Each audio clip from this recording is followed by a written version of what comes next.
ധാരാളം കഥകളും കെട്ടുകഥകളുമുള്ള ഈ ലോകത്തിലെ തന്നെ ഒരു അത്ഭുത വിസ്മയം മറ്റെവിടെയുമല്ല, ദാ ഇവിടെ നമ്മുടെ ഇന്ത്യയിൽ.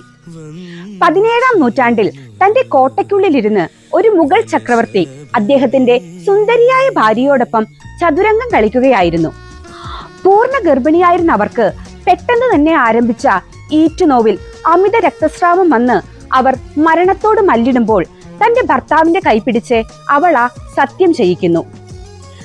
നമ്മുടെ പ്രണയം നിങ്ങളുടെ ജീവിതത്തിലെ അവസാന പ്രണയമായിരിക്കണം. ഇനി ഒരു പെണ്ണിനും നിങ്ങൾ നിങ്ങളുടെ പ്രണയം പകർന്നു കൊടുക്കാൻ പാടില്ല. ഇങ്ങനെ ഒരുപാട് കാര്യങ്ങൾ പറയുന്നതിനിടയ്ക്ക് ഒരു അന്ത്യാഭിലാഷം പോലെ അവൾ ഇതുകൂടെ കൂട്ടിച്ചേർത്തു. നമ്മുടെ നിത്യപ്രണയത്തിന്റെ ഓർമ്മയ്ക്കായി നിങ്ങൾ ഒരു സ്മാരകം പണിയണം. അതിൽ എന്നെ അടക്കണം. ഒരു സ്വപ്ന സ്വർഗം പോലെ അവിസ്മരണീയമായിരിക്കണം അത്.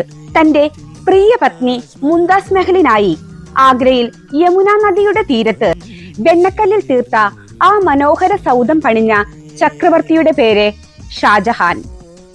ഭൂമിയിൽ മനുഷ്യർ തമ്മിലുള്ള പ്രണയത്തിന്റെ ഉദാർത്ഥ മാതൃക എന്ന് പിന്നീട് ലോകം വാഴ്ത്തിപ്പാടിയ ആ സ്വപ്ന സൗധത്തിന്റെ പേര് താജ്മഹൽ. കെട്ടിടത്തിന്റെ ആകാര ഭംഗിയും നിർമ്മാണ മികവും ലോക ചരിത്രത്തിൽ തന്നെ സ്ഥാനം പിടിക്കാൻ താജ്മഹലിനെ പ്രാപ്തമാക്കി.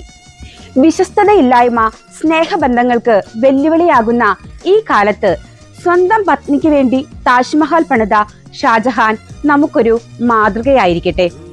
ഷാജഹാൻ മുംതാസിന് വേണ്ടി താജ്മഹൽ പണിത പോലെ ഒരു താജ്മഹൽ ഒന്നും പണിതു കൊടുക്കാനായില്ലെങ്കിലും സ്നേഹത്തിന്റെ, വിശ്വാസത്തിന്റെ, സഹകരണത്തിന്റെ, മനസ്സിലാക്കലിന്റെ എല്ലാം ഒരു സ്വപ്ന സൗധം പണിത് നമുക്ക് നമ്മുടെ കൂടെയുള്ളവരെ അതിൽ പ്രതിഷ്ഠിക്കാം. അപ്പോൾ അത്രയ്ക്കേ ഉള്ളൂ. ഇനി നമുക്ക് അടുത്ത വീഡിയോയിൽ കാണാം. ചുമ്മാ അങ്ങ് ചിരിച്ചു കാണാം. ജീവിതം പൊളിയാണ്.